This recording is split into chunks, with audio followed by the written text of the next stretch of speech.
함께 만드는 언론 미디어 협동조합. 여기는 국민TV. 함께 만드는 언론 미디어 협동조합. 여기는 국민TV.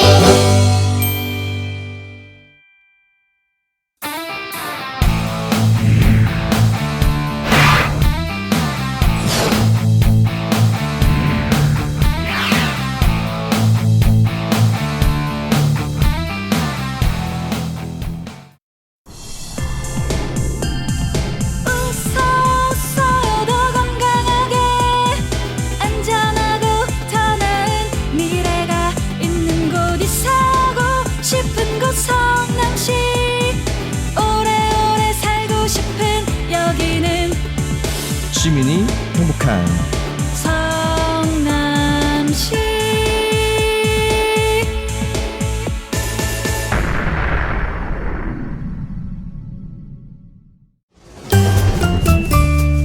귀로만 듣던 국민TV의 팟캐스트를 이제 보이는 라디오로 시작합니다. 국민TV 광고를 모집합니다. 조합원과 비조합원 여러분, 자신이 속해 있는 기업과 사업체, 그리고 알리고 싶은 모든 것들 다 좋습니다. 광고를 원하시는 분은 신청해주세요. 홈페이지 kukmin.tv, 국민.tv 또는 지역번호 02-3144-0933번으로 연락주세요. 여러분의 많은 참여 바랍니다. 네, 본격 꼰대 저격방송 이런 꽃 같은 청춘입니다. 좋아 16회 시작하겠습니다. 좋아요. 올해 마지막 방송이에요.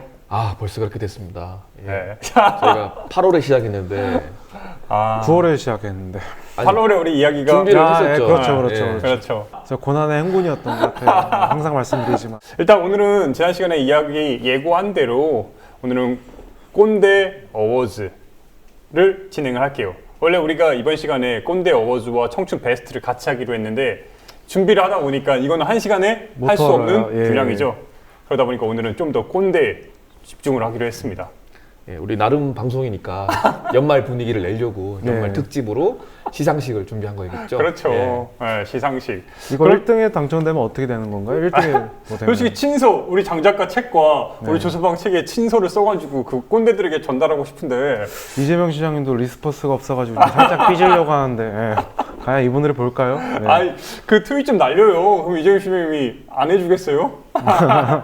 좀 더 적극적으로. 알겠습니다. 예. 예. 아무튼 오늘은 그래서 우선은 일단은 꼰대 어워즈를 일단 집중을 할 거예요. 그런데 솔직히 선정 과정에서 우리 각각 3명씩 원래 하기로 했잖아요. 예. 그런데 준비를 하다 보니까 너무 힘들었어요. 저는 여태까지 우리 준비한 것 중에 뭐 다 힘들었지만 특히 유독 이번 힘들었어요. 이 의미는 꼰대 왜 이렇게 많아요? 수도 없죠. 수도 없어. 예. 이 사람을 생각하면 저 사람이 아쉽고 저 사람을 생각하면 이 사람이 또 떠오르고. 우리 조소방 어땠어요?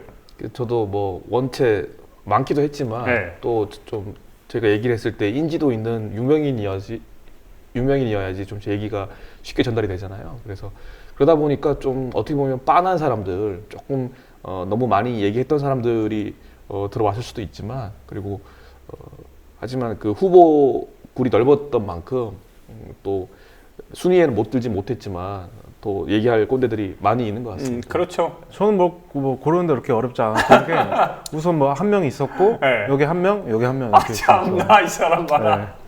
여기 있잖아요. 여기. 이렇게 마지막까지 우리를 나 그러니까 진짜. 우리는 꼰대고 네. 자기는 뭐 청년인 것처럼 이게 꼰대라고 네. 이게 항상 1년 내내 이렇게 얘기하는데. 선을 그으면 안 되는 거예요. 알겠습니다. 네. 선 긋지 않고 열심히 하겠습니다. 지금 뒤에 어쨌든 만들어놨어요. 2015 꽃청춘 월스트 꼰대 어워즈. 제목 길어. 그러니까 이렇게 잘못 읽으면은 뭐 꼰대가 꽃청춘이냐라고 오해할 수도 있는데 네. 중요한 거는 꽃청춘이 선정한 예. 꼰대 월스트 어워즈입니다. 예. 예. 그것도 워스트 5로. 그렇죠. 예. 이게 바로 중요해요. 우리가 최초에는 10명을 꼽으려고 했는데 하다 보니까 너무 많아요. 너무 많아서 안 되겠고 예. 그래서 핵심과 핵심을 딱 고르고 정해서 5명만. 예. 그래서 뒷담화까지 한번 이야기를 오늘 한번 해보겠습니다. 예. 예. 들어가야죠. 네, 들어갑시다. 예. 첫 번째 꼰대. 예. 일단 첫 번째 꼰대. 우리 장 작가가 꼽았는데 그 전에 뭔가 지금 우리 뭔가 좀 슬픈 사연이 좀 있다면서요? 12월 18일이죠. 예, 좀 저도 아침에 보고 나서 되게 깜짝 놀랐는데, 네. 예, 말씀해 주시죠. 저도 좀 네. 충격이었어요. 물론 서울대라는 이름만으로 이름 때문에 좀 더 회자가 됐는지는 모르겠지만 이제 만 19세예요. 한국 나이로 20살 20살이죠. 된 서울대학교 생명공학과 2학년 학생이 자취방에서 스스로 목숨을 끊었다라는 기사였고 유서의 그 헤드라인으로 유서 중에서 뽑힌 거는 이 사회의 수저계급론에 대해서 얘기를 하면서 예, 유서를 남겼습니다. 개인적으로 저는 어제 유서를 제가 이렇게 SNS상 떠돌아 다니는 거를 보고 제가 이렇게 쳤잖아요. 캡처된 거를 다 타이핑을 네, 했다고 타이핑을 그러더라고요. 하는데 예. 개인적으로 되게 상당히 가슴이 되게 아프더라고요. 네, 얼마 전에 저도 작년 12월 20일 제 친구가 이렇게 세상을 떠났어요. 그래서 얼마 전에 친구들하고 같이 그 얘기는 저번에도 했던 것 예, 같아요. 예. 바다에 갔었는데 그 친구를 이제 뿌렸던 바다에 갔었는데 그걸 가게 되면서 이렇게 보게 되는데 참 그 좀 울컥하더라고요. 미안한 얘기인데 그 친구가 떠난 것도 마찬가지로 약간 같은 이유로 비슷한 이유였습니다. 예, 그 친구는 뭐 수저계급론 뭐 이렇게까지 말할 그런 건 아니었지만 비슷한 결은 비슷했어요. 예. 결국에는 근데 저도 그 기사를 보고 이 유서를 전문을 보면서 뭐랄까요? 그러니까 이 친구가 마지막 떠나는 길에 유서가 꼭 많이 퍼졌으면 좋겠다 네. 이런 이야기를 하고 갔잖아요. 올리고 바로 실행에 옮겼죠. 그러니까요. 어쨌든 그 친구를 추모하는 마음으로 예. 장 작가가 직접 타이핑까지 했는데 그러니까요. 대표적인 내용을 몇 개를 장 작가 정리를 해왔어요. 예. 예. 다른 친구의 유서를 이렇게 읽는다는 게 이렇게 좋은 일은 아니지만 오늘 저희 내용과 연관되는 만큼 예. 장 작가가 좀 읽어주시죠. 예. 제가 몇 군데를 좀 뽑았습니다. 예. 예. 저를 힘들게 만든 건 이 사회고 저를 부끄럽게 만든 건 제 자신입니다. 이 세상의 합리는 저의 합리와 너무나도 달랐습니다. 그렇다고 그걸 비합리라고 재단할 수 있는 거 하면 또 아닙니다. 뭐 이런 것도 있고 서로 수저 색깔론을 논하는 이 세상에서 저는 독야청청 금 전두엽을 가진 듯 했습니다. 하지만 저는 금 전두엽을 가지지도 못했으며 생존을 결정하는 것은 전두엽 색깔이 아닌 수저 색깔이더군요. 또 마지막으로 실질적인 위로를 주는 것이 중요합니다. 근거도 없는 다 잘 될 거야 식의 위로는 오히려 독입니다. 뭐 이거 마지막에 육체는 죽어도 정신은 살고 싶습니다. 뭐 이렇게 좀 간추려 보면 뭐 이런 내용이고 제가 궁금한 거는 예. 저도 기자 공부를 하면서 굉장히 필사를 많이 했는데 우리 장 작가가 유서를 어찌 보면은 물론 타이핑을 친 거지만 필사했다고 볼 수 있어요. 왜요? 그냥 이렇게 캡처해서 하기에는 제가 이 친구한테 되게 미안한 것도 있고 개인적으로 저도 되게 조울증이 제가 조금 있어요. 아시다시피 그런 게 있어가지고 치면서 어제 굉장히 우울했었거든요. 약간 감정이입도 하게 됐고 어떤 느낌인지도 잘 알 것 같아가지고 그러니까 지금도 살짝 울컥하네요. 저는 비단 이 친구의 자살이 그냥 단순히 한 청년의 죽음으로 보기에는 너무 우리가 지금 뭐 웃으면서 시작을 했지만 2015년이 너무 우울하고 연관이 다 되어 있어요. 예. 그냥 단순히 한 사람의 죽음으로 우리가 치부하기에는 여태까지 수저를 논할 때 뭐 자조적으로 그냥 그게 좀 해악은 있었잖아요. 수저 이렇게 우리는 흑수저 뭐 이런 식으로 했는데 풍자의 예. 의도가 있었죠. 근데 예. 이 친구의 말은 수저계급론 되게 처음으로 되게 우울한 그러니까 좀 반대적인 그러니까 의미죠. 어찌 보면은 이 친구가 서울대고 그 다음에 과학고를 나오고 조기 과학고 졸업하고. 나오고 조기 졸업하고 해가지고 수재죠, 가장 수재. 수재로서 어찌 보면 사회적으로 볼 때는 금수저가 될 수 있는 가능성이 무궁무진한 친구였음에도 불구하고 수저계급론에 항상 시달렸단 말이에요. 네. 그러니까 어릴 때부터 늘 1등만 해오고 우등생이었고 주변에서는 모범생이라고 칭찬을 받았을 법한 친구인데 그리고 저도- 대학 가서도 학점을 굉장히 잘 그러니까요. 받고 또 얼마 전에 또 의학전문대학원 시험도 1차 시험도 합격했다고. 통과됐고 그러니까 많은 학업 성취를 이룬 친구고 그럼에도 불구하고 그 압박감 경쟁에서 이탈할 수도 있다는 그렇죠. 그런 압박감에 우울증 약을 먹기도 했다고 하고요. 그러니까 저는 이 친구 그 유서 중에 힘들 때 전화해 우리 가까이 살잖아 이 한마디로 몇 개월을 버텼습니다. 버텼다고요. 이 말 있잖아요. 예. 그러니까 통로 자체가 이미 없었다는 거예요. 네. 통로 자체가 이게 비단 저는 이 청춘에게 강조하지만 우리가 청춘 방송을 하고 있지만 이 친구에게 치부하기에는 너무 심각해요. 이 사회 개인적으로 뭐 이런 친구, 제 친구도 그렇고 이 친구도 그렇고 뭐 되게 안타깝고 우선 욕부터 하고 싶어요. 너무 섣불렀어요. 조금만 참았으면 하는 생각도 있었지만 뭐 저도 약간 예전에 그런 자살 충동도 많이 느꼈었고 저도 실행을 좀 시도해 본 적은 있었는데 어쨌든 되게 외롭다는 편을 주변에다 많이 이렇게 했었거든요. 근데 저도 주변에 좋은 친구들이나 이렇게 있어가지고 도움을 받아가지고 그나마 지금까지 왔었는데 이 친구의 유서를 그러니까 저는 이 친구의 말 중에서 뭐 수조 색깔론보다 다 잘 될 거야 식의 위로는 저에게 오히려 독입니다. 참 많이 들었거든요. 힘내, 잘 될 거야. 이게 진짜 미치겠더라고요. 진짜 더 죽고 싶게 만드는 그런 의미가 있어요. 혹시 주변에서 여러분 혹시 어려운 친구들 이렇게 좀 우울증을 앓는 친구들한테 그냥 어설프게 에이 뭐 잘 될 거야 뭐 우리 힘내요 이런 말 잘하잖아요 이분. 그런 식의 위로는 안 돼요. 영혼 없는 멘트 잘하죠. 네, 실질적인 위로. 예, 뭐 밥 사줄게, 밥 먹자, 어디야, 술 한잔 먹자 그런 위로가 있었으면 좋겠고 이제 더불어서 이제 오늘의 꼰대 저격 넘버 1을 이제 말씀드리겠습니다. 김난도. 예. 이유가 좀 있을 것 같아요. 유독 우리가 장 작가가 유독 김난도 스나이퍼로서 지금 처음부터 자리매김해서 다시 한번 지금 올해를 정리하는 과정에서 제가 이분만 준비하면 조금 이제 평소보다 많은 그게 많이 나오더라고요. 예, 약간 울컥하는 것도 많고 네. 제가 아까 방금 이 친구 유서를 말씀드렸잖아요. 네. 다 잘 될 거야 식의 그냥 영혼 없는 멘트나 뭐 그런 거 근거 없는 위로 이분이 저러잖아요. 저도 저번에. 유서를 보는데 네. 김난도 교수가 제일 먼저 떠오르더라고요. 그렇죠. 물론 이 친구가 김 교수를 뭐 염두에 두고 한 얘기인지는 모르겠습니다만 예. 사회적으로 제일 그런 사탕발림이라고 저희가 지난 방송 초반에 얘기를 했었는데 예. 2회, 3회였죠. 그때 이제 사탕발림으로 가벼운 위로로 이 시대 청년 문제를 해결할 수 있다는 그런 환상을 심어주는 어떻게 보면 좀 심하게 말하면 사기꾼이라고까지 저희가 표현을 했었습니다. 예. 근데 이분이 얼마 전에 이제 장난을 또 한번 쳤어요. 저기 제목 보듯이 웅크린 실감도 내 삶이니까 부제는 스페로스페라 뭐죠? 스페로스페라가 살아가는 한 희망은 있다라는 뭐 그런 뜻이 있어요. 이 사람이 책을 왜 냈다고 생각을 하세요? 이런 책을? 그러니까 이게 세 번째 청년 위로서잖아요. 예.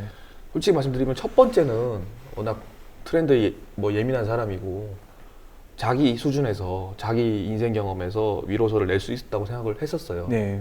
그리고 원체 사회가 청년들이 불만을 얘기하면 네가 게으르고 부족해서라고 핀잔을 주는 게 우리 꼰대들의 일상화된 모습이잖아요. 네. 그런 상황 속에서 저런 뭐 공허하지만 저런 위로를 직접적으로 하는 책이 나왔다는 게 성공의 요인이 될 수는 있었다고 생각해요. 그래서 그 첫 번째 책의 성공으로 인해서 두 번째 책도 사회적 요구가 있었겠죠. 나오는 거는 저도 두 거기까지는 번째까지는 이해를 합니다. 이해할 수 있어요. 근데 세 번째 2015년 헬조선 수저계급론이 이렇게 일상화된 이 시대에 오히려 제가 보기엔 더 퇴행적이에요.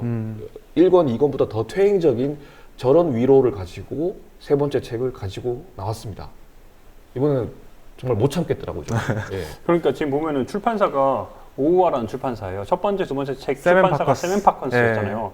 세멘파커스 같은 경우는 물론 저기 출판사 자체로 문제가 되기도 했지만 이번엔 변화됐어요.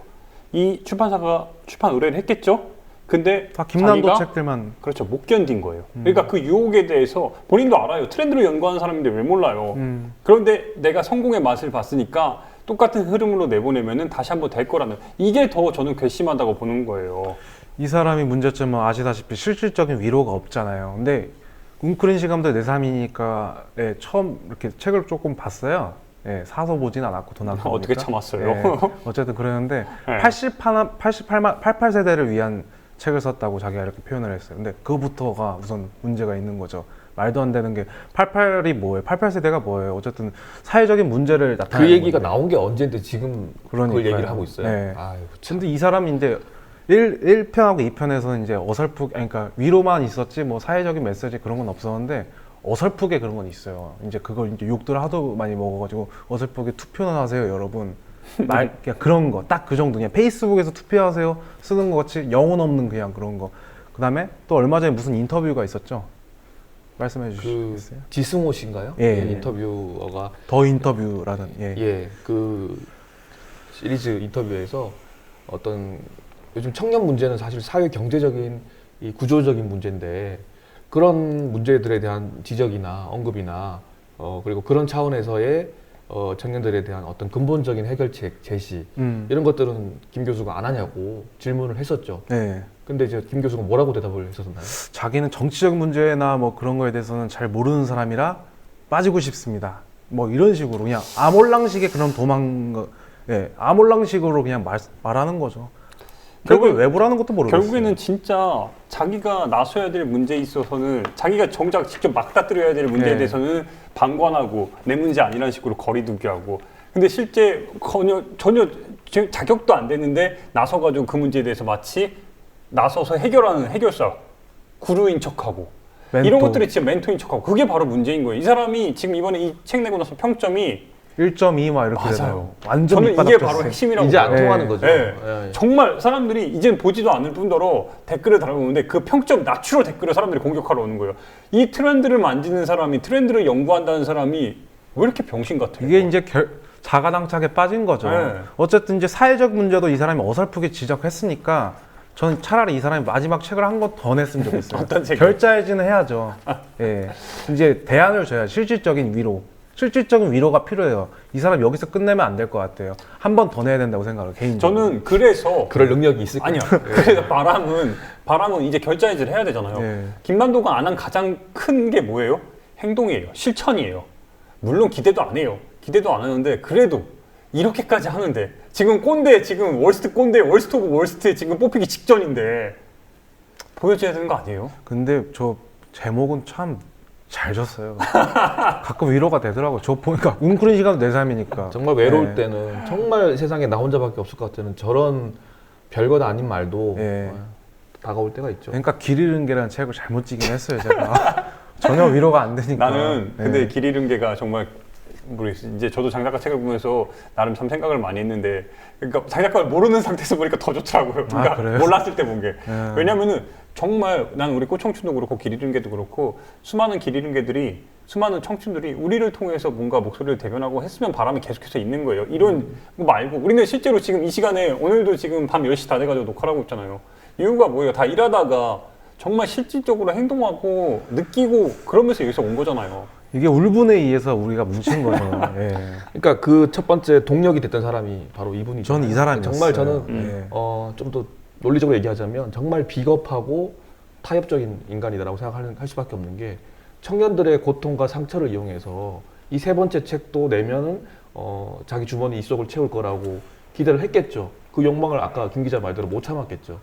사실 공동체적인 문제, 공동체가 함께 추구할 가치, 또 어떤 공화주의적인 정치의 차원 그런 것들에 대한 일단 무지하고요. 관심도 없어요. 그러다 보니까 철저히 이 세상을 헤쳐나가는 것은 개인들의 노력이고 그런 것들을 통해서 경쟁에서 밀려난 청춘들에게 몇 마디 말로 위로할 수 있을 거라고 아직도 착각하고 있다는 점. 그러니까 저는 정말 김난도를 꼰대죠. 좀 위로, 그러니까 김난도의 입장을 한편으로 이해가 가는 게 김난도 입장에서는 어때요? 살아온 과정이 진짜 청춘들을 만날 수가 없어요. 서울대 교수까지 어쨌든 되잖아요. 자기가 인생에서 가장 실패라고 하는 게 행정고시 낙방이잖아요. 네. 근데 행정고시 자체를 볼 수 있는 기회조차도 사람들은 없단 말이에요. 대부분은. 그렇죠. 네. 그런데 자기 입장에서는 난 저보다 최선을 다해서 청춘들을 위해서 이렇게 위로를 하는데 왜 너희들은 왜 나한테 뭐라 그래? 이런 생각을 갖게 될 것 같은 거예요. 이미 인터뷰에서 그런 내용이 있었어요. 그래서 예. 이게 바로 박 대통령이랑 어찌 보면 큰 차이가 없다는 거예요. 그래서 저는 이 우물 안의 개구리가 대사회적으로 한국 사회 전체를 한국 사회 전체 청년들에게 감히 몇 마디 말로 죄송합니다. 저 욕을 할게요. 네. 씨부렁거리는 게 첫 번째, 두 번째는 많이 참았다는 얘기예요. 근데 세 번째, 2015년에는 내면 안 될 책이라는 얘기예요. 뚜껑이 열리죠. 예. 예. 그래서 제가 이제 이거 이제 정리하실 거죠. 근데 네. 제가 준비한 게 하나 있어요. 뭐 간단한 건데 욕설 한 줄평. 예. 저도 한 줄평 그냥 한 마디만 할게요. 예. 계속 움츠리고 있으면 교수님 다리 저려서 못 일어나요. 내가 어디까 소리 좀 그만해요. 이 좀 그만 나와요 이제. 넘어갑시다. 나 그거 좋다. 네. 웅크리고 있으면 다리 저려. 예. 예. 이거 웅크리고 있을 시간도 내 삶이니까. 그럼 뭐 계속 네? 움츠리란 말을 뭐 어쩌라는 거예요. 화가 나요 이제는. 다 네. 삶이죠. 아무튼 김난도 교수 2016년에는 좀 안 만났으면 좋겠어요. 네. 아, 진짜 이제 지겨워. 결자 이제 하세요. 이제 좀. 행동으로 보여주고. 예. 아니 말만 이런 하지 재산 말고. 많을 거 아니에요. 이 사람 문화 잡은 거예요. 예, 책도 그렇지만 방송 강연 통해서 돈 그러니까. 그것도 뭐 대기업에서 이제 강연하고 다니니까 돈 얼마나 많이 벌었겠어. 에, 예. 정말 비겁한 인간입니다. 제가 좀 보기에는. 풀어줬으면 좋겠어요. 예, 스스로. 결자 네, 이제. 여기까지 할게요. 예. 예. 두 번째 꼰대. 두 번째, 저는 솔직히 이 양반을, 이 여성분을 꼰대로 제가 꼽았어요. 제가 추천을 했는데 솔직히 정말 고민을 했어요. 이런 사람을 과연 꼰대라고 명명할 수 있을까? 딱 외모상으로는 우리가 아는 흔히 네. 떠올리는 그 꼰대의 모습은 아니죠. 차이가 많이 나죠. 아, 차이가 많이 나죠. 젊은 여성이죠. 네. 예, 결혼했습니다만. 네. 근데 이분이 누군지는 다들 아시죠? 도도맘 그렇죠. 도도맘. 이름은 솔직히 모르겠어요. 이름 네. 뭐예요? 이 사람? 김미나라고 김미나? 나오네요. 예. 네. 어쨌든 도도맘으로 알려진 건데 저는 이 도도맘이라고 했을 때 예. 이런 말 해서 좀 죄송한데 도도의 엄마인 줄 알았어요. 그러니까 도도한 아이의 엄마인 줄 알았어요. 근데 이제 좀 찾아보니까 도도한 여성, 도도한 엄마? 뭐 이런 식으로 볼 수 있다고 예. 하더라고요. 근데 이 사람이 회자된 계기가 다들 뭐로 알고 계세요? 강용석과 그렇죠. 홍콩 가서 뭐를 했다는 강용석이랑 홍콩에서 아무 일 없었는데 홍콩에 만나서 놀았다. 그게 이제 세간에 알려졌단 뭐 말이에요. 호텔 그 일로. 수영장에 사진도 찍히고 뭐 불륜 스캔들로 말이 많았죠. 근데 그렇죠. 저는 결론적으로 말씀드리자면 죄송하지만 상부상조라고 봤어요. 저는 그 언론에 조금이라도 그 노출되고 싶어서 안달난 우리 정치꾼 강용석 씨와 이 뭔가 유명인이 되고 싶어서 안달난 이 여자분이 서로 상부상조하면서 스캔들을 키우고 언론에 최대한 많이 노출되게 만들고 있구나. 계속 그 노이즈 마케팅이라고 하잖아요. 네. 그 이슈들을 계속 만들어내면서 강용석은 또 용산에 뭐 나온다 얘기가 있고 이분은 또 뭐 자기가 이제 방송인인 줄 알아요. 네. 예. 그러니까 바로 그 부분이에요. 가짜잖아요, 우리. 네. 진짜 가짜는 사람이 저는 꼰대 어쨌든 이 사람을 다시 이야기한 게 뭐냐면은 꼰대라는 개념 자체가 자기 남의 이야기 안 듣고 남의 시선 신경 안 쓰고 자기 얘기만 울긋하게 하는 사람이잖아요. 외모 이런 거에 상관없이 이런 사람이구나. 정말 전형적인 꼰대구나. 이렇게 젊은 사람도 젊은 여성도 꼰대가 될 수 있구나.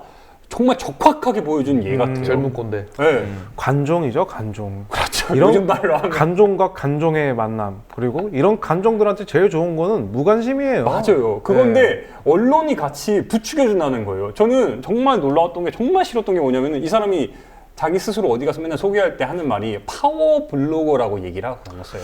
파워블로거 중에서 그지 같은 거 참 많은 게 뭐냐면 그냥 제가 옛날에 신사동에서 매니저를 한 적이 있었어요. 근데 딱 뭐 비싼 거 시킨 다음에 다 처먹고 나서 뭐 사진 몇 번 찍고 다 처먹고 나서 자기 파워블로거인데 뭐 어떻게 안 되냐. 그러니까 공짜로 먹고 가겠다는 거예요. 이 블로거지야. 네. 그런 사람 많죠. 그러니까 거지들 참 많아요. 그래서 저도 궁금해가지고 이 사람이 어떻게 살아왔나 너무 궁금해가지고 제 블로거에 들어가 봤어요. 네. 저도 나름 블로거 경력 10년이잖아요. 열심히 블로거 했단 말이에요. 사람은 별로 안 가지만. 그걸 10년이나 한 10년 거예요? 했어요, 그게. 몰랐어요. 기록이 엄청 많아요. 인기가 없어서 그렇지. 들어가서 봤는데 글이 일단 17개예요. 물론 새롭게 만들었는지 모르겠는데 글이 일단 17개고 네. 그리고 그 파워 블로거들 옆에 보면은 막 블로거 대상 막 이러고 쫙 붙다니 네. 아무것도 없어요. 그냥 댓글은 많이 달렸고 좋아요는 많은데 그냥 인기가 회자됐을 뿐이야. 근데 더 슬펐던 건 뭐냐면요. 이 사람이 자기 방송 정말 관종이라고 내가 느낀 정말 꼰대라고 느낀 바가 뭐냐면은 자기 방송 6번 출연했는데 어뷰징 기사까지 해가지고 자기 기사 회자된 게 4만 건이다 이런 자랑을 해요. 그러면서 6번 방송 나온 거 있잖아요. 자기 옷 입은 거 몇백만 원짜리 옷 입었다 이거를 계속 자랑을 하고 있어요. 이게 과연 자랑할 일인가? 그리고 우리 언론에서 이런 사람을 이렇게 계속해서 띄워줘야 되나? 나는 그리고 이 사람 어쨌든 결혼한 사람이잖아요. 네. 그리고 뭐 남편이 이 사람 이혼 소송 걸었다면서요. 그래요. 그런 것도 있고 강용석도 결혼한 사람끼리 해가지고 해외에서 만나가지고 불륜 저지른 이런 것들이 불륜 저질렀다고 모르죠. 볼 수 있는 그런 정황들이 예. 관심도 없어요. 저는. 그러니까 이게 바로 관심을 갖지 말아야 되는데 자꾸 띄워주는 이런 상황들 그리고 이런 사람들이 나와가지고 자기가 마치 어깨에 탁 들어가가지고 그리고 또 자랑하는 게 뭔지 알아요? 최근에는 그 공화당 총재 있어요. 박근영 씨 남편 신동욱 씨라고 이 양반이 나와가지고 용산구. 다음 총선에 나오라고 예. 자기가 지금 19초를 했다고 그런 얘기를 하고 있는 거예요. 그걸 또 자랑스럽게 올려요. 어디에 또 팟캐스트에 무슨 우익 팟캐스트인데 거기서 나왔더라고 해서 노래 불렀어요. TV조선이 이런 데서 또 굉장히 많이 또 회자가 됐어요. 박근영 씨가 저 사람한테 문자를 보냈더라고요. 막 우익의 새로운 이제 뭐 당신의 뭔가 말에 이게 이제 대표로서의 새로운 뭔가 카타르시스를 느꼈다 이런 거를 문자 보낸 거를 되게 자랑스럽게 또 올려요. 왜냐면 이분이 얼마 전에 뭐 저 잠깐 스치듯 봤는데 박정희 대통령을 되게 이렇게 높여줬어요. 그러니까 나는 네. 과연 생각이 나고 말을 할까? 생각은 있을까? 아예 딱 봐도 스포트웨어 안 좋게 생겼잖아요. 저는 네. 뭐 짧게 정리하자면 관심병 관심종자. 환자, 네. 관심병 뭐 종자든 환자든 간에 그들의 연대인 것 같아요. 뭐 박근영 씨나 자칭 공화당 총재라고 하는 그의 남편이나 뭐 강용석이나 이 사람이나 예. 그래요, 맞아. 서로 힘을 합치지 않으면 그러니까. 예, 놓치면 근데 안 되니까. 이 자체가 권력 자본과 같이 연계가 돼가지고 언론 자본과 권력 자본이 연계돼서 띄워주는 것 자체가 언론이라고 말하기 뭐한 그 황색 네, 티라시들 예, 너무 종편. 불편해요. 너무 불편해 그것들이. 그래서 저는 감히 중간에 이 친구에게 이 사람에게 그 곡을 하나 충곡하면 제 이렇게 뭔가 곡을 선사하면은 굉장히 회자된 노티보이의 라라라라는 노래가 있어요. 굉장히 그 남미 계열 해가지고 찍은 노래인데 라라라가 뭘 것 같아요? 이렇게 꼰대들이 막 저격을 해요. 뮤직비디오가 굉장히 회자됐는데 꼬맹이가 나와가지고 막 옆에서 회자를 하면은 고개를 숙여 라라라 이런 게 있어요. 그 곡이 듣기 싫다고. 이 사람에게 그 노래 추천하고 싶어요. 그럼 오랜만에 좀 괜찮은데요? 그게 네. 바로 너다. 당신의 이야기 뭐 잠깐 그 틀어주시죠 그러면. 잠깐 들어드릴게요. 예. I'm turning up the volume when you speak. 'Cause if my heart can't stop it, I'll find a way to rock it. I go.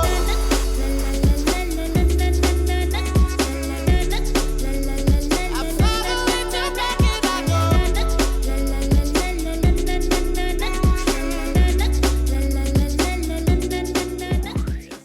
네, 어쨌든 두 번째 제가 추천한 후보는 도도맘입니다.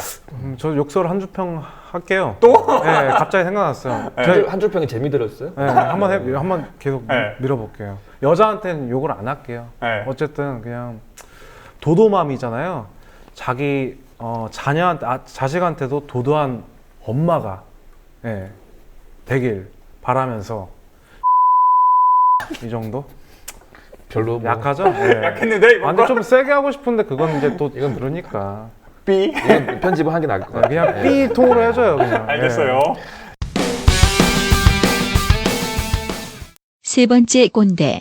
네, 이제 세 번째로 넘어갈게요. 세 번째부터는 우리 조서방이 좀 아까 초반에 고민했던 어떻게 얘기해야 될까요? 조서방이 굉장히 큰 인물과 개인적인 인물들 사이에서 굉장히 고민을 많이 했다 그랬잖아요. 세 번째부터 우리 조서방이 밀고 있는 인물들이 쫙 나올 텐데 이제. 민다기보다는 저는 그러니까 특정한 개인을 지정하기에는 좀 애매한 부분이 있어서 네. 저는 어떻게 좀 그룹으로 정했어요. 그 보통 영화제 시상식 가면 공로상 같은 게 있잖아요. 물론 공로상을 어떤 집단한테 그룹한테 두지는 않지만 저는 도저히 뭐 여기 있는 분들뿐만 아니라 그 소위 말하는 386이라고 지칭되는 세력들. 그러니까 제가 말하는 386은 이거부터 말씀드리자면. 우리가 흔히 아는 그 80년대 대학 생활을 했고 민주화 운동이나 뭐 한국 사회 변혁 운동에 참여했던 사람들 전체를 가리키는 게 아니라 그 세대에서 정치권으로 진입한 또는 정치권에서 머물고 있는 그들을 좀 지칭하고 싶었어요. 어찌 보면 뒤에 나온 물론 저 인물들이 다 맞다고 볼 수는 없어요. 뭐 오세훈부터 해가지고 지금 뭐 김부겸 이렇게 해가지고 쭉 이제 원희룡 뭐 남경필 쭉 있는 건데 이 사람들이하고 꼬집을 수는 없지만 어쨌든 이 사람들이 386으로 통칭되고 있잖아요. 당시에 30대 80년대 학번 그리고 60년대생 지금은 40대 후반에서 50대 언저리까지 이른 이제 사람들인데 50대에 접어들었거나 넘었거나 이미 그런 상황인 일인데 80년대 한때는 이분들도 뭐 20대 한국 사회에서 가장 급진적이고 투쟁적인 분들이었는지 모르지만 지금은 정말 꼰대가 되어버렸다. 저도 꼰대 중에 그 진짜 누구보다 꼰대. 꼰대들이 되어버렸다. 왜냐면 꼰대의 가장 정치권을 취재하면서 느낀 거는 꼰대도 이런 꼰대가 없는 게 일단 말이 막혀 있어요. 자기가 뭔가를 이뤄냈다는 민주화를 이루는데 혁혁한 공을 했다는 건 저도 인정은 해요. 당시에 그 어느 때보다 우리 역사를 반추했을 때 큰 흐름을 만드는 세대니까. 그런데 그거에 갇혀가지고 아무것도 안 해요. 그러니까 그거 과거의 영광에만 완전히 그냥 거기서 향수에만 벗어나지 못하는 거예요. 민주화의 유령들이라고 할 수도 있죠. 그렇죠. 전두환뿐만 좋다. 아니라 민주화의 유령. 그렇죠. 그러니까 그 한국 사회를 제가 일단 공로상이라고 말씀드릴 것부터 제가 설명을 드리자면 한국 사회를 이 모양으로 만드는데 핵심적인 역할을 했다고 볼 수는 없지만 굉장히 방관적인 자세로 방관했어. 많은 사람들이 이들에게 걸었던 기대. 기대. 정치권에 들어가서 개혁적인 아젠다를 제시하고 새로운 정치, 안철수가 말했던 새로운 정치를 좀 바람을 일으켜주길 바랬는데 그냥 기존 정치권에서 자기 이제는 기득권 세력이 되어서 기존 개파의 사실 똘마니 역할들에 만족하고 있는. 그러니까요.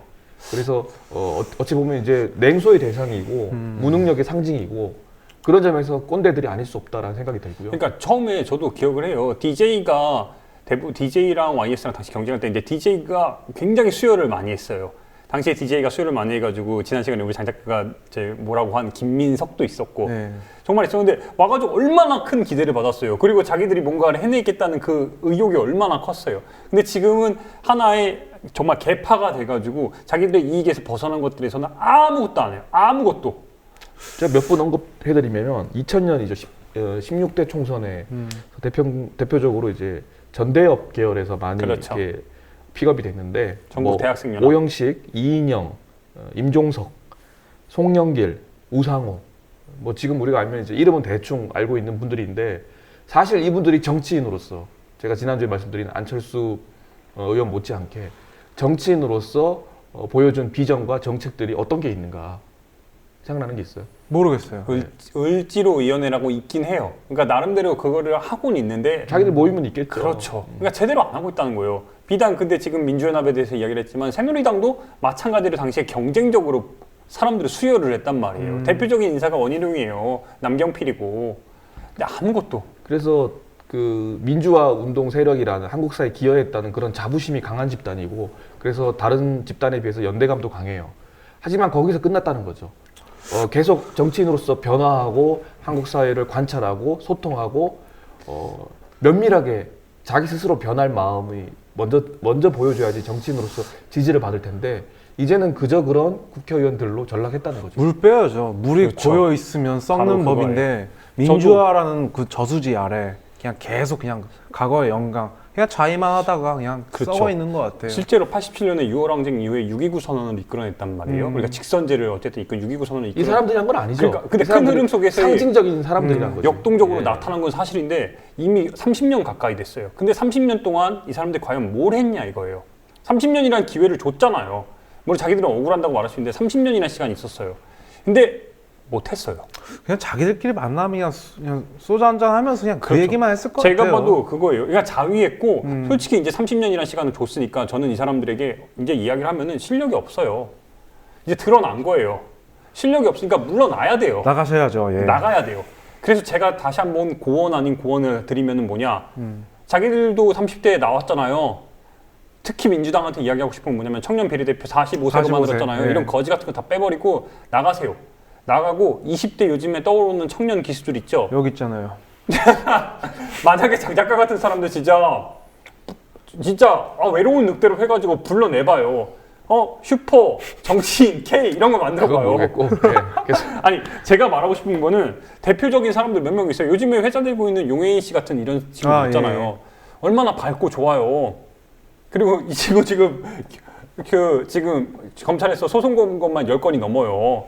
다 이런 가만히 있으라부터 해가지고 불과 2년 사이에 이런 사람들에게 저는 기회를 줘야 된다고 봐요. 젊은 친구들한테 더 자기들 안 됐으니까 더 젊은 친구들한테 비단 운동권뿐만 아니라 정말 일반적인 청년들도 좋아요. 다 기회를 줬으면 좋겠다는 거예요. 어쨌든 저 이거를 좀 다른 얘기를 제 일상 얘기를 좀 해볼게요. 민주화의 유령들 있잖아요. 저도 이제 주변에서 있었어요. 그러니까 군대를 전역하고 나서 책 낸다고 이렇게 돌아다닐 때 어쨌든 출판사나 뭐 그쪽에 다 이제 민주투사들 좀 많이 하신 거 아시죠? 이제 그때 뭐 감옥에 들어갔다 나오시고 뭐 이래가지고 뭐 취업 안 돼서 할 수 있는 게 펜을 잡을 수밖에 없었다 해서 이제 뭐 그분들이 출판사나 뭐 이렇게 많이 하는데 어쨌든 저는 처음에 그분들이 막 술 마시면서 저한테 막 전역하고 나서 이제 인생 이렇게 살아라 저렇게 살아라 이렇게 하는데 자기가 이제 군대를 안 가는 대신 거기를 깜빵 갔다 나온 거에 대해서 되게 뿌듯해하고 자랑을 엄청나게 하는데 근데 그들의 추악한 면을 많이 봤죠. 어떤 면에서요? 뭐 인문학 모임 같은 게 있었어요. 예, 거기서 이제 자기는 민주투사 출신이면 뭐 이렇게 대표가 뭐 이렇게 이런 식으로 얘기하고 여자들한테 불륜 뭐 이렇게 그런 것도 있었고, 예, 말만 도와준다고 해놓고 도와준 것도 없고 그 대신 저를 약간 열정페이식으로 이렇게 그러니까요. 이용해 먹는 거. 결정적으로 지금 예. 장 작가가 우리 기름계를 여기서 뭐 자이든 많이 홍보하지만 저는 가장 놀랐던 게 그 길 잃은 길을 어쨌든 출판사가 네. 장 작가에게 지금까지 페이를 아 이거 얘기하기 싫은데 호구 취급 받아가지고 뭐, 그렇게 많이 얘기해도 네. 입금이 안 되는 거 보면 그러니까요. 네. 지급할 능력이 없는 거 저는 아니에요? 아니 지급할 그 사람이 능력이- 근데 장 작가를 처음에 소개할 때 자기 소개를 할 때 민주투사인 척했다면서요. 네. 그 사람도 이제 강원대 학생운동 출신이고 네. 앞니빨 하나 없거든요. 그러니까 아니 저는 이 방송 보고 있으면은 난 그 네. 사람 이 진짜 개새끼야. 어디서 지금 아니 이렇게 책 홍보를 해주는데 자기가 항상 얘기할 수 있는 거는 민주투사야. 에이 그러면 안 되지. 나중에 정치하고 싶다고 하더라고요. 하하이야. 예. 이름이 뭐예요? 그 이거 얘기하기 싫은데 왜 갑자기 연고에 없는 얘기를 해요? 편집하면 되지. 이름도 기억이 안 나네 갑자기. 예. 백모 씨? 백모 씨인데. 그러면 안 돼요. 이 자기의 그 과거가 네가 하는 행동들이 민주주의의 하나의 마치 발걸음인 척. 아니 생활은 생활이고 민주주의는 민주주의지. 줄 건 확실하게 주고. 근데 어쨌든 주변에서 이런 사람들이 민주투사들, 그러니까 제 주변, 그러니까 모든 민주투사를 이렇게 전부 이렇게 이분들 때문에 일반화시켜서 깔 수는 없어요. 근데 네. 제 주변에 있는 민주투사들은 양아치 짓을 많이 해요. 이거에 대해서. 네, 네. 그러지 않기 위해 우리 국민TV도 노력을 할게요. 네, 기다리고 있겠습니다. 이거. 아무튼 세 번째. 예, 네. 장 작가 얘기는 이제 좀 일상적인 네. 차원에서 느낀 것들을 얘기를 했다면 좀, 네. 좀 크게 얘기하자면 저는 아까 공로상을 준다는 게 이제 한국 사회를 이렇게 만드는데 핵심적인 역할은 아니지만 혁혁한 방관자로서 공을 세웠다는 의미고요. 그리고 사실 뭐 이들을 포함해서 386 세대들은 오늘날처럼 취업난을 겪지 않았잖아요.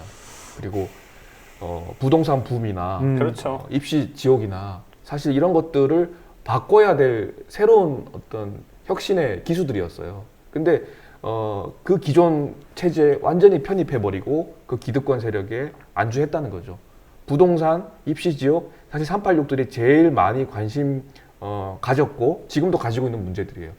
저는 부동산 문제나 입시 문제가 386들이 정말 바꿀 수 있는 한국 사회의 근본 틀과 연결되는 문제라고 생각했는데 386 세대들이야말로 부동산 문제, 입시 문제를 더 악화시키는데 주범이었다는 점이에요. 그래서 저는 동의해요. 취업난 못지않게 이 헬조선을 만드는데 혁혁한 공을 세웠다. 그러니까 이렇게 얘기할 수 있을 것 당시의 기준으로 당시에는 대학 자체를 30%밖에 안 갔으니까 2.3, 1점 받아도 취업 쉬워요. 근데 당시의 기준으로 지금을 판단하고 있다는 그런 오판? 결국에는 실력이 없기 때문에 모든 걸 다 제대로 해결을 못했다는. 재미있는 거 저 한 가지 알고 네. 있는 게 있는데 대우에서 이제 마지막 김우중 전 회장이 마지막 발악으로 했던 게 전 민주투사들 운동권 출신들을 대거 영입을 했대요. 그리고 이제 왜요? 왜 영입을 했대요? 뭐 이제 이거 전투력이 있으니까 영업적으로 해서. 그것도 좋은 말이네요. 그렇게. 네, 아무튼 날라갔죠. 3회 이거 세 번째 꼰대 됐어요? 뭐, 예. 아쉬움은 있지만 뭔가 되게 찝찝한 것 그러니까 같은데. 저도 장 작가가 했던 네. 것처럼 욕설 한 주평? 한 줄 평을 하자면 네. 한때는 혁신의 기수들이었지만 2015년 이제는 혁신의 대상이 되어버린 꼰대들에게 스스로 변화하라라는 말을 청년들에게 할 게 아니라 자기 자신에게 하라라고 한번 얘기하고 싶네요. 지난 시간에 제 노래 추천하고 싶은데. 예? 굿바이. 예. 아이 촌스러워서. 아이. 이제 막 노래 추천도 하는데 저도. 알겠습니다. 네, 세 번째 넘어가고. 네 번째 꼰대. 이 사람 요즘에 회자가 너무 많이 돼요. 최근에 또 엄청난 또 일을 또 저질렀어요. 워낙 진짜 주옥 같은 말들을 많이 나열을 해서. 이분은 네. 이거를 뭐 이렇게 이런 심한 표현은 못하겠고 네. 베크맨 다크라이트 그 라이즈 있잖아요. 네. 거기서 베인이라고 이렇게 쓴 네. 거 있어요. 한번 하면 띄워주세요. 네. 씌워야 돼요. 말 못하게. 근데 네. 지금 너무 또 그렇게 몰아가면 안 되는 게 네. 나름 그 뇌의 필터를 거치고 하는 얘기들이에요. 장 속에서 나온 말이 아니었어요? 그러니까 자기 바로 나오는 나름대로는 게 아니라 여당 네. 대표로서 네. 필터를 거친 말인데도 워딩이 이래요. 이 정도예요. 그러니까- 이분 친근감 있는 게 저랑 비슷하게 장 속에서 나온 말을 하니까 자꾸. 아니 나름 노력해서 정화해서 자기 검열해서 나온 말들이 이 수준이라는 거예요. 그러니까요. 이번에 지금 회자된 말이 기가 막히죠? 참, 네 이게 만약에 뭐 서유럽 사였다면은 뭐 이거 인종주의자로 뭐죠, 이거 이거는? 그럼요. 미국 사였다면 네. 이건 그냥 탄핵이에요. 총 맞았어요. 그냥 해임이에요. 네. 정말 그냥 이유 그러니까 그냥 이유 불문하고 그냥 무조건 앞으로 해임이에요. 정치인으로서 네. 살아남을 수가 없는 그렇죠. 얘기죠. 예. 그래서 지금 제가 그림도 일부러 이 그림으로 잡았어요. 네. 이때 일어난 일이죠. 보고 싶지 하네요. 않은데. 네. 예, 그래서 그 아프리카계 흑인 유학생하고 이제 연탄 네. 배달 봉사활동을 같이 하고 있었는데 뭐라고 했죠? 그 니는 제가 또 고향이 비슷하니까 네, 한번 흉내 내볼게요. 니는 연탄 색깔이랑 얼굴 색깔이랑 똑같네. 이렇게 했겠죠. 예. 앞으로 경상도 담당은 다 해야 돼. 이명박 또 똑같죠, 재밌네. 보니. 잘하네. 잘해요. 그러니까 우리 어릴 때 정말 네. 아무것도 모르는 초등학교 네. 시절에 연탄을 보면서 흑인 얼굴을 떠올릴 그렇죠, 수는 있겠죠. 예. 근데 그걸 대한민국 여당 대표가 그렇죠. 기자들 앞에서 저런 얘기를 했습니다. 이게 실제로 회자가 많이 됐어요. 그러니까 미국 언론을 비롯해서 특히 일본에서도 이걸 굉장히 주목을 많이 했어요. 이 말이 안 된다. 이거를 농담이라고 생각했다면 정말 멍청한 거죠. 예. 근데 문제는 저는 바로 이 지점 같아요. 되게 크게 문제가 돼야 되잖아요. 언론에서 더 물고 늘어져야 되잖아요. 그러니까 그냥 우리가 김무성이니까 그냥 가만히 있어요. 교양이라고 하는 거는 내가 이런 말을 하면 내 무지가 폭로되고 내가 생각이 없는 사람이라는 게 드러난다는 겁을 내야 되는데 그것조차도 모르는 교양의 그 밑바닥을 드러냈다는 거죠. 근데 저는 김무성이 지금 이것뿐만 아니라 김무성의 발언들을 보면 굉장히 많잖아요. 굉장히 많은데 그걸 짚기 전에 김무성이 태생적으로 이렇게 체화된 사람이 아닐까? 이렇게 커온 사람이니까 이런 워딩이 그런 필터를 생각까지 했다? 거쳐도 나온 거니까 아버지가 친일 논란 내고 있는 김용주란 말이에요. 예. 굉장히 저는 어릴 때부터 봐왔던 것들이 이미 계급적으로 나뉘어져 있고 이 사회를 바라보는 게 이미 뭐 신민사관 이런 것들이 다 거쳐 있기 때문에 아무리 거쳐도 아무리 자기가 노력해도 이런 발언들이 계속 나올 수밖에 없는 거예요. 그 주옥 같은 언어들을 한번 몇 개를 좀 소개 좀 해주세요. 그런 무생학적이고 네. 제국주의적이고 계급 차별적이고 인종 차별적인 야, 우리가 어디 정리가 달라. 그러니까 내재된 느낌이란 거죠. 그렇죠. 네. 그래서 이제 몇 가지 소개해 드릴게요. 예. 그 11월 9일 강남 구민회관 특강에서 이런 얘기를 했습니다. 전국이 강남만큼 수준이 높으면 선거가 필요 없는데 점점점. 이건 진짜 계급론이다. 네. 예. 강남 구민들이 근데 전국에서 가장 우월하다. 저는 강남구에 포인트가 있다고 생각하지 않고 선거가 필요 없는 대. 상황. 그것도 예. 그렇죠. 이거 뭘 의미하는 걸까요? 선거가 필요 없다. 무섭네요. 아예 그 위에 이렇게 있다는 그런 느낌. 그러니까 왕정이죠. 예. 유신시 되죠. 네. 예. 그거를 원하는 의미가 아닐까 생각까지 들었고요. 네. 같은 날 또 이런 얘기도 했습니다. 역사 교과서 싸움에 치면 나라가 망한다. 네. 아니 하루에 주옥 같은 워딩을 2번도 하네요. 나라가 몇 번 망해요, 이 사람. 예, 발음 잘하셔도 예. 빨리 하시면 안 돼요. 예. 그리고 11월 4일 새누리당 출입 기자에게 너는 네. 뭐 쓸데없는 소리를 하고 앉아 있어. 이건 뭐냐면 이제 그렇죠. 보좌관 비리에 대해서 기자가 질문을 했더니 지금 카메라가 찍고 있잖아요. 근데 기자한테 제가 좀 그렇죠. 느낌 살려서 다시 읽어볼게요. 아유. 니는 뭐 쓸데없는 소리를 하고 있어. 이런 식으로 했다는 거죠. 지금 기자예요. 지금 공인이고 공개적인 자리란 말이죠. 김무성한테는 요즘에 기자들이 이제 정치권에서 어떤 일이 있냐면은 뭔가 김무성한테 질문 솔직히 그냥 급속 질문을 할 수 있잖아요. 이게 어떻게 보면 기자의 미덕처럼 되고 네. 있잖아요. 근데 급속 질문을 하면은 되게 무한한 그 분위기를 만들어 버려요. 그러니까 기자들이 이제 한국 기자들이 질문을 못 한다고 얘기를 하는 게 뭐냐면은 마음에 여유가 없죠 지금. 그냥 이런 정치권에서의 뭔가 질문 자체를 되게 분위기가 너 기자들 사이에서도 너 이런 질문 왜 해? 이런 분위기를 만든다는 거예요. 그 김무성도 이렇게 사람을 무한하게 만들어 버리니까 질문을 못하는 기자들을 계속 만든다는 거예요. 그래서 저는 김무성이 무서워하는 건 기자도 아니고 정치인이 국민이 무서워해야 되잖아요. 근데 국민은 무서워하지 않고 오직 한 사람. 그렇죠. 예, 우리 대통령만을 무서워하기 때문에 저는 예. 자기보다 김무성이 흔히들 진짜 언론이 전 잘못했다고 보는 게 김무성한테 대장이랑 칭을 줬어요. 무성대장. 누가요? 어떤 새끼가요? 그러니까 이 언론이 김무성이 되게 대장, 뭔가 광고 같은 거 김무성 막 되게 홍보 전략 같은 거 잘하잖아요. 보스 기질이 그렇죠. 있고 상남자라는 그 이미지 메이킹을 한 거죠. 덩치도 크고 맨날 바바리 코트 같은 거 입고 하니까 대장으로서의 풍모가 좋다. 그리고 말을 되게 시원시원하게 호탕하게 하는 면이 있어요. 경상도 사나이라는 그 부산이라는 그 특정이 있으니까. 저는 천하의 김무성이라는 소리도 들었으니까. 그렇죠. 그런 것도 예. 있어요. 이게 언론이 만들어 놓은 일종의 프레임이거든요. 그런데 김무성 스스로 자체가 저는 근데 가장 큰 심각한 문제가 뭐냐면은 지금 지적했듯이 오직 자기보다 힘이 더 있는 사람 앞에서는 아무것도 못한다는 거예요. 약자 앞에서는 얼마든지 계급적으로 그리고 무시하는 발언이 막 나와요. 그런데 자기가 뭔가 이렇게 대장의 풍모를 보이려고 하면은 박근혜 대통령이 뭐라고 한마디 하면은 그냥 꼬리 내리기. 그러니까 이런 사람이 더 큰 권력을 얻었을 때 국민들을 어떻게 볼지 정말 끔찍합니다. 내부자들의 예. 대사가 생각나네요. 국민들은 개 돼지다. 아. 약간 그런 말을 했을 것 같아요. 이 사람은 아예 그냥 충분히 국민들 하고도 남을 그렇게 것 같아요. 했을 것 전 같아요. 그렇게 봐요. 예. 이미 계급적으로 이미 나뉘어 있기 때문에 이런 꼰대 짓이 그냥 일상 속에서 탁탁탁 튀어나오는 거예요. 이런 분들의 비슷한 저력의 여자고 또 그냥 뭐 압구정 현대백화점 갔으면 이제 갑질했겠죠. 이렇게 무릎 꿇치고 약간 그런 느낌이네요. 그러니까. 몇 가지 더 있는데 네. 예, 2월 5일 한국 경영자 총협회 연천회에서 이제 복지 광익으로 가면 국민이 나태해진다. 그리고 청년들과의 대화에서 그 아르바이트생 부당 처우에 대해서 말하며 이거 유명한 얘기죠. 인생의 좋은 경험이다.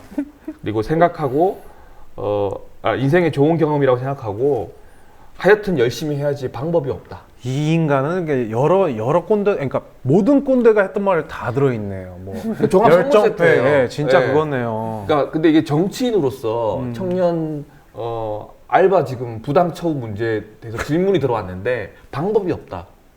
예, 열심히 해라. 예. 방법이 없대요. 정치인이. 인생의 좋은 경험이다. 아 진짜. 그러니까 왜냐면은 자기는 그냥 돈 많은 사람이 그냥 그거예요. 그 경제관도 똑같아요. 낙수 효과라 그러죠. 하달하면 돼. 너희들을 지금 5,000원 받을 때 그래 그러면 500원 더 주면 되지. 마치 마리 앙뚜아네 때가 밥을 달라고 했을 때 빵을 주면 되지. 이런 느낌? 비슷한 거예요. 이미 내재화된 그런 의식들이 계급론들이 이미 너무 뼛속까지 박혀 있어서 바뀔 수가 없어요. 이런 사람들은 우리가 아무리 옆에서 끊임없이 이야기를 해도 왜 뭐라 그래? 이런 느낌이에요. 저는 박근혜 대통령이 사고방식이 60, 70년대에 머물러 있다면은 김무성 대표는 사실은 더 퇴행적이고 봉건적인 봉건적이라고 할 만큼 전근대적이라고 할 만큼 지금은 다 드러내고 있지 않지만 그 안에 있는 사고방식은 끔찍할 정도로 봉건적이라는 거죠. 그리고 이 점만은 끝으로 하나만 김무성 관련해가지고 하나만 더 짚으면은 네. 정말 언론들이 정말 잘해야 되고 기자들이 진짜 잘해야 된다고 느끼는 게 뭐냐면은 이런 사람을 계속 대장이라는 칭호를 주고 이런 사람을 띄워주기를 하고 마치 대선에 지금 1위 후보로 계속 추앙받고 있잖아요. 잘못들을 계속해서 하고 있어요. 근데 그 잘못들에서 물고 늘어지지 못하고 있는 이 언론들의 모습도 저는 한 사람의 언론인으로서 정말 저도 반성하고 언론들이 앞으로 더 잘해야 될 부분이라고 보는 거예요. 그겁니다. 되게 씁쓸합니다. 네. 그러니까 저는 트럼프를 보면서 미국 사회에도 갈 때까지 갔구나라고 생각을 뭐 한때 했었지만 김무성 대표가 대한민국 현재 2015년 여당 대권 후보 1위를 달리고 있어요. 아 이게 웃을 일이 아니에요, 진짜. 저는 이런 사람이 여당 대권 후보 1위라는 점 그거 하나만으로도 정말 끔찍한 사회가 아닐까 우리 한국 세계적으로, 사회의 예. 수준을 보여주는 거예요. 구구적인 게 요새 트렌드인가 봐요. 그러니까요. 왜 그래요? 프랑스의 르펜 그렇고 미국의 트럼프도 그렇고 그렇고. 대한민국의 김무성도 스스로 그 노선을 그러면서 되게 웃긴 거는 민주화에 투사했던 YS의 자기의 정치적 아들이다. 서청원이랑 경쟁하고 있고. 뭐 필요하면 숟가락 다 들이밀는 그렇죠. 뭐 전형적인 기회주의자. 아무튼 2016년 병신년에는 어떤 또 병신 같은 짓거리를 또 보여줄지 라임 괜찮았어요. 예. 기대하겠습니다. 너무 준비한 티 나지 않아요? 아 준비 안 했어. 아무튼 김무성 유망 후보예요. 정말 유력한 후보예요. 오늘 그랑프리 대상 후보죠? 이왕 나온 김에 욕설 한 줄평 좀 해주세요. 욕설 한 줄평. 준비 안 욕설 됐죠? 못해. 우리 장약가가 해줘요. 이게 욕밖에 안 날 것 같아서. 예. 잘해요 좀. 대장 아유 씨. 5번째 꼰대. 네. 아이고 이제 또 지지가 한약 사탕 오탕 이건 계속 들어도 뭐 어쩔 수 진짜. 없는 근데 저도 거죠. 정말 잠깐만 저도 진짜. 이분을 뽑기 싫었어요. 지겹긴 해요. 근데 이분을 말하지 않고는 2015년 꼰대들을 말할 수 없는 상황이 대한민국을 너무 말할 싫은 수가 거예요. 없으니까. 그러니까. 예. 저도 우리 9명 처음에 꼽기로 했잖아요. 네. 진짜 마음 먹었어요. 우리 박 대통령은 아예 빼자. 빼고 하는데 모든 인물들을 다 선정할 때마다 다 연결이 돼. 연결이 안 되는 게 없어요. 그렇죠. 한국 왜냐면은 사회니까. 얘기했을 때 우리 작년에 회자된 언어가 뭐였어요? 작년에 각자도생. 각자 도생. 2015년 헬조선. 그리고 수족의 얼마 뭐. 전에 2016년 해가지고 또 그러니까 오늘 또 정리한 또 단어가 또 나왔잖아요. 사랑? 아니요. 교수신문에서 교수신문에서 뽑은 나온. 올해 사자성어. 올해 사자. 아, 그 단어 좀 소개 좀 해주세요. 예, 혼용무도라는 혼용무도. 단어인데요. 네. 나라 상황이 암흑에 뒤덮인 것처럼 온통 어지럽다라는 뜻인데 혼용이 뭐냐면 그 혼군과 용군에서 온 말이에요. 어리석고 무능한 군주. 그러니까 이제 그 혼군과 용군인데 그걸 합쳐서 혼용이라고 했고 무도는 노노에 나는 말이죠. 천하무도. 천하의 법도가 다 무너지고 도리가 세워지지 않는 시대를 말하는 그 천하무도에서 무도를 따와가지고 끝없는 그 국론의 분열과 그 나라 상황을 말아먹고 있는 상황을 반영한 올해 아이고, 단어가 됐습니다. 불교에 나온 그냥 아수라, 무간지옥 약간 이런 느낌이네요. 그런 예. 느낌이죠. 그러니까 결국에는 이 모든 혼란의 근간에 혼란들은 계속해서 여러 군데서 터지고 있어요. 뭐 김무성도 마찬가지로 계속 여러 군데서 터지고 있는데 그 근간이 있다는 거예요. 바로 대통령. 마그마 같은 개념이죠. 그렇죠. 뭐 멘트를 김무성이 뭐 네. 이런 걸 하면. 그러니까 모든 진원지죠, 진원지. 네, 진원지이자 원흉이라고 저도 말하고 싶은데 아니 어쩔 수가 없어요. 다 있어요. 해주선도 그렇고 각자 도생도 그렇고 이번에 혼용무도. 무도까지. 그래서 제가 조금 비교를 하기 위해서 교수신문에서 매년 이 뽑는 그 이벤트를 하는데 2013년에는 어땠는가 한번 조사를 해봤어요. 그래서 박근혜 정부의 첫 해죠. 2013년에 그 교수들이 뽑은 사자성어는 도행역시였어요. 기억 혹시 나세요? 아니요, 어떤 내용이죠? 도행역시란 단어는 순리를 거슬러 행동한다.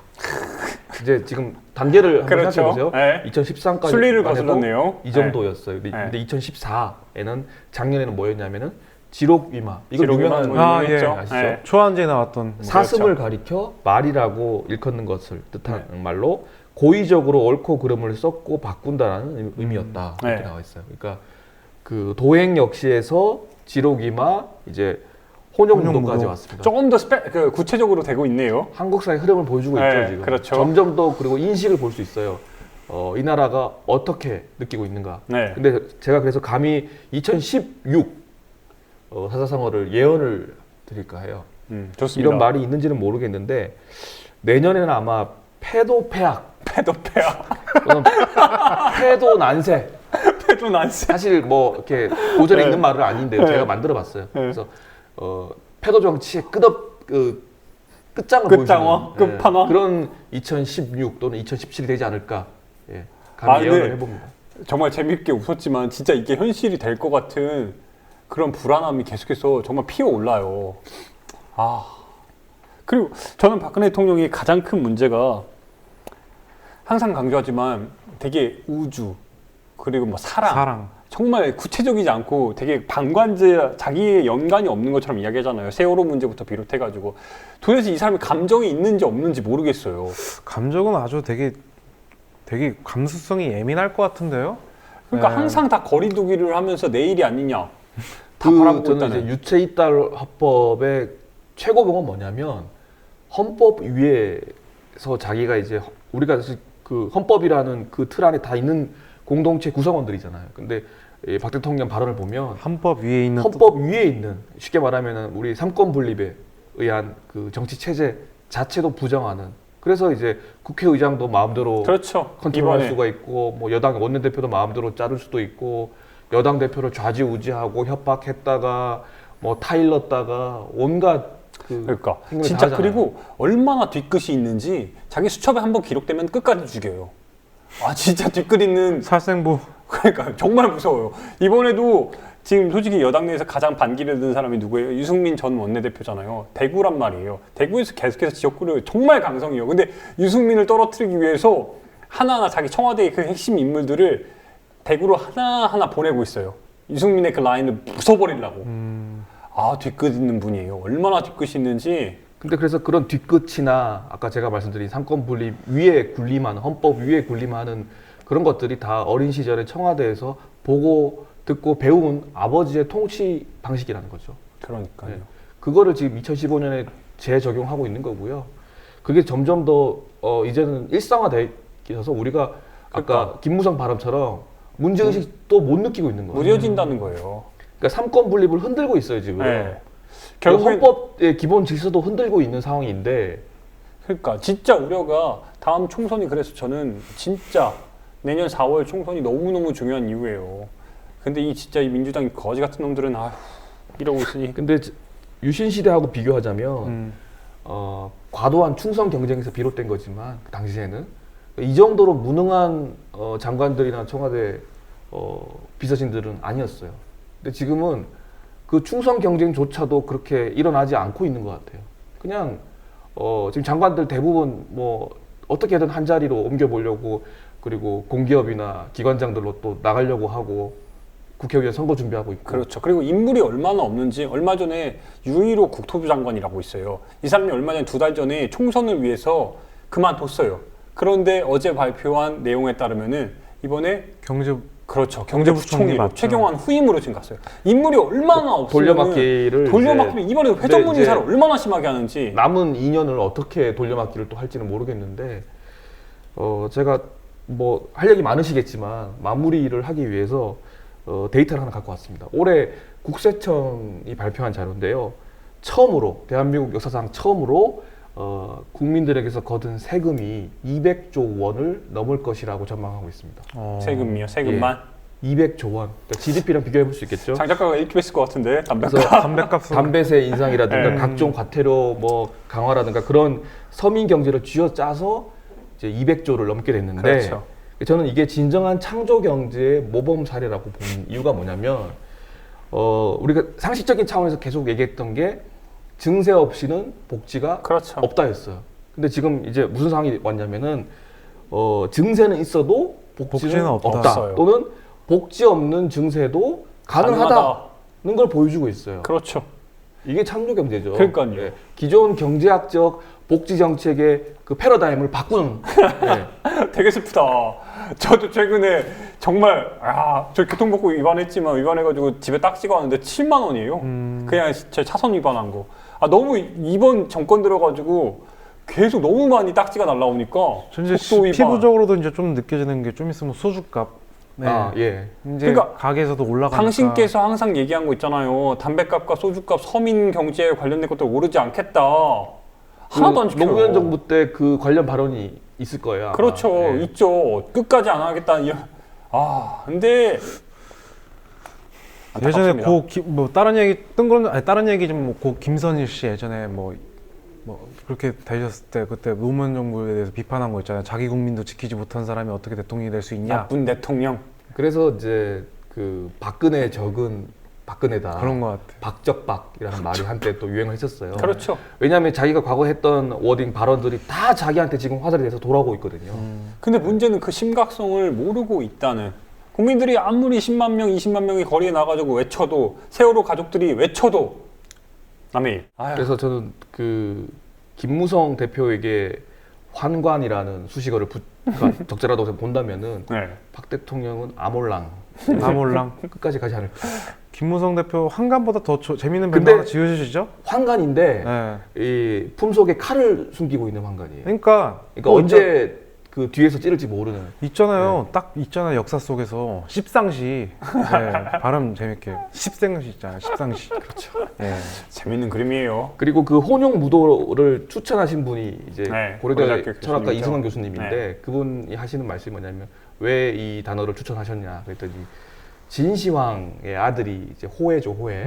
진시황이 갑자기 죽고 나서 당시 워낙 환관들이 그 왕을 둘러싸고 정치를 막강하게 했는데 그래서 농간을 하고 그때 지록이마라는 말이 나왔죠? 그렇죠. 호해- 그때는. 예, 예. 맞아요. 그래서 그 호해가 결국 4년 만에 이제 반란군이 강하게 오니까 자결을 하고 그 아방궁을 지었던 진나라가 갑자기 망해버리죠. 중국 최초의 통일국가가 망해버리죠. 저는 오싹했어요. 그 망했다는 호해를 떠올리게 하는 이 혼용무도라는 단어를 그러니까요. 2015년에 추천하셨다는 그 발언을 보고 너무 그러니까 무서웠어요. 진짜 월스트 중에 월스트라는 게 다시 한번 막강 후보라는 게 드러났고, 근데 이제 아쉽게도 시간이 벌써 우리가 이야기를 하다 보니까 1시간이 지났어요. 진짜요? 진짜 그렇게 오늘 빨리 많이 갔어요. 지났어요. 많이 예. 지났는데 이제 좀 결론을, 근데 우리가 이외에도 후보군으로 솔직히 했던 것들이 좀 있잖아요. 그걸 짧게 좀 언급을 하고 오늘 우리가 진짜 월스트 중에 월스트를 한번 각자 생각하는 거 좀 꼽아봅시다. 일단은 정말 여러 후보군이 있었는데 저 너무 많아가지고 예. 최근에 일하면서 예. 어쨌든 직업 자체가 직업 귀천은 없다만 귀천은 사람들이 사회에서 만드는 것 같아요. 어쨌든 이제 땀을 흘리는 직업이고 열심히 일하지만 예. 어떤 고급 아파트 엘리베이터에 탔어요. 근데 거기에 초등학생 아이랑 엄마가 있어 도도몬 같이 생겼더라고요. 예, 예뻤어요. 어쨌든 근데 영어로 자기 딸한테 아들한테 뭐라고 하더라고요. 그러니까 공부 열심히 안 하면 저렇게 돼. If you do not study hard, you will like that. 뭐 약간 이런 식으로. 그러니까 물건 배달하고 제가 있는 카톡 못 끌고 알아들을 있었으니까. 거라 생각하고. 예. 그래서 계속 듣다. 중2 영어인데 그거는. 예. 그러니까 딱 그 정도예요. 근데 발음도 근데 내가 더 꼬인 건데 어쨌든 그대로 저는 알아들어서 이제 다 듣다가 좀 화나서 내릴 때쯤에 다 알아듣는다고. 예. 슬프다. 썰있어. 예. 그걸 또 영어로 말했다면서요. 예. I can still understand what you said. So don't fucking said like this one. 뭐 약간 이런 식으로. 예, 더 세게 하고 영국 싶었지만. 예. 예. 예. 어쨌든 직업의 기초는 없다고 하지만 사회적으로 당신들을 만드는 거예요. 그러니까 겉모습만 보고 판단 안 했으면 좋겠습니다. 네. 예. 알겠습니다. 원래 오늘 또 다른 유력 후보가 한 명 있었잖아요. 땅콩 우리 회양사. 조연아 선생, 그러니까 그 작년 대한항공 땅콩 사건이 일어난 거는 2014년 12월이었어. 그래서 엄밀하게 말하면 올해 일어난 작년이죠? 사건은 아니기 때문에 물론 많은 여파가 올해 초까지 있었지만 있었죠. 예. 작년 사건이기 때문에 일단 뺐고요. 그래서 저는 이 조연아 전 부사장, 그래서 지금 대한민국의 금수저들 중에서 최고의 인지도를 가진 마카다미아 공주, 마카다미아 공주? 예, 땅콩. 그렇게 땅콩? 네, 땅콩 명명을 비싼 거 해봤고요. 있어요. 그래서 금수저의 실체를 한 번 더 보여준 우리 영화 베테랑에 나오는 그 네. 재벌 아들 같은 그게 이제 영화 속 얘기가 아니라는 거를 잘 보여준 대표적인 젊은 꼰대라고 할 수 있을 것 같고요. 그리고 이제 제가 기타 의견, 정말 얘들은 사실 잔챙이들인데 빼놓기는 애매한. 아쉬운 그 네. 감초 같은 네. 꼰대들 있잖아요. 근데 핵심은 너무 이른 나이에 졸업해버린 젊은 꼰대들, 뭐 쓰레기라고 볼 수도 있지만 변희재, 박근혜 키드, 제가 맨날 언급하는 이준석, 손수조 이런 애들. 지금 30 이제 간 넘은 애들인데 국회의원 되려고 온갖 기득권 정치 세력에 안 좋은 건 다 배우고 있어요. 예, 정말 젊은 꼰대라고 그러니까요. 부를 수 있을 것 같고요. 꼰대 오브 꼰대. 이제 진짜 월스트 중에 월스트를 좀 뽑아야 되는데 한 명씩 해보죠. 너무 어려운데요. 5명 중에 꼽으라면. 어쨌든 그 제일 포괄적이고 제일 종합적인 말은 혼용무도라고, 혼용무도 안에 이제 헬조선도 들어가고 여러 가지 올해를 휩쓸었던 단어들이, 키워드들이 들어가겠지만 그 모든 걸 진원지처럼 돼지의 어머니처럼 만들어내신 대통령이 아닌가 싶습니다. 오케이. 박근혜 대통령 한 표. 저도 처음에 긴남도를 생각했는데 네. 어쨌든 가장 큰 울타리는 이분인 것 같아요. 박근혜 대통령? 예. 이거 어렵네. 저도 이렇게 결론을 맺기가 싫었는데 네. 어쩔 수 없네요. 원체 너무 많은 세요. 영향을 그러니까 내가 주는- 처음에 얘기할 거구나. 어쨌든 그분으로 예. 그러니까요. 이게 정말 생각을 하면 할수록 모든 진원지가 동일하기 때문에 어떻게 뭐 부인할 수가 없어요. 그러니까 남은 인연이 너무 두려워요. 뭐 다른 것들은 다 멘틀, 약간 지각, 약간 그런 그러니까요. 거였어요. 예. 하나로 뻗어나가면 줄기들이잖아요. 아그마가 그래서 어쨌든 저는 이분이니까. 그냥 바람은 이거는 뭐 그냥 모두 다 정말 동의할 것 같아요. 꼰대 중에 꼰대, 월스트 중에 월스트는 어쩔 수 없이 박근혜 대통령에게 압도적이다. 이길 수가 예. 없다. 예. 그래서 책들 준비하세요. 뭐 한 줄- 대통령께 드리는. 한 줄평. 어쨌든 박근혜 정부에 대해서 한 줄평. 박근혜 병신년 기대합니다. 욕 아니에요. 예. 내년을 기대한다는 내년에는 거였어요. 제발 예. 베스트로 꼽히기를. 아까 얘기 많이 했으니까 오늘 저희가 얘기했던 수많은 꼰대들에게 좀 모아서 얘기를 하고 싶어요. 저는 그래서 어쩌면 386 얘기를 다시 한번 할 수도 있는데 네. 한때는 가장 강고한 투사였는지 모르지만 지금은 그때 추억을 곱씹으면서 자신들이 욕하던 그 노인들 꼰대의 모습을 보여주고 있고 자기들이 그렇게 꼰대가 되어가고 있다는 걸 스스로 인지하지도 못하고 있기 때문에 앞으로 꼰대를 벗어날 가능성도 없어 보이는 제 일상에 또 제 주변에 그리고 제가 비판하고 있는 그런 꼰대들에게 오늘의 그 이 영광이라고 할까요? 어쨌든 축하드립니다. 예. 네. 그래서 저희가 하나 예고를 하자면 신년 특집으로 지금 꼰대 자가 테스트를 준비하고 있죠. 그렇죠. 네, 다음 주도 기대해 주시고요. 네. 네, 저는 오늘 공식 OST 마지막 엔딩곡을 준비해봤습니다. 예. 네. 한 해를 마무리하는 과정에서 모든 것이 좌절된 지금 우리 꽃청춘이 내년 2016년 병신년에 어떤 것을 할 수 있을지 그것을 한번 생각을 해봤어요. 과연 무엇을 할 수 있을까? 또 2015년을 돌아보면서 어떤 느낌이 있는지. 영화 혹시 디어 헌터 보신 적 있으세요? 너무 오래된 영화인데. 네. 근데 78년작인데 되게 네. 괜찮아요. 한번 보세요. 되게 인생의 영화 중 하나인데 디어 헌터 마지막 장면이 있어요. God bless America. 네. 근데 그게 진짜 God bless America 이게 아니에요. 자주적이고 되게 절망적인 현실 속에서 그래 God bless America 약간 이런 느낌이거든요. 근데 우리는 좀 더 파이팅 넘치게 내년을 병신년을 기대하면서 병신년의 어떤 역할을 한번 해볼 수 있는 거를 기대하면서 한번 외칩시다. God bless Korea. 오케이. 이건 좀 파이팅 이거 해야 되나요? 해요. 해주세요. 예. 이거 OST 되게 좋아요. 오케이. 예. 이 곡 그럼 마지막으로 카타비나입니다. 들으면서 카타비나. 예. 예. 예. 한번 올해 이거 들을까요? 저도 한번 네. 아직 이거 하기 전에 올해 방송 이렇게 마무리를 짓겠습니다. 이렇게 마무리 지으면서 아쉬움도 많았고 부족한 점도 많았지만 내년에는 좀 더 우리가 정말 꼰대 저격 그리고 청춘 방송으로서 우리들의 역할을 제대로 더 했으면 좋겠어요. 한 해 동안 지난 16회 동안 우리 봐주신 우리 조합원들과 시청자분들께 다시 한번 고마운 말씀 전하면서 예. 예. 뭐 세미세 이렇게 마감하겠습니다. 예. 예, 고맙습니다. 뭐 예. 이걸 잘을 들어야 되나요? 다 들어요? 예. 뭐라고 얘기해요? God bless Korea. 오케이. 하나, 둘, 셋. God bless 고생했습니다. 고생하셨습니다. 예. 예.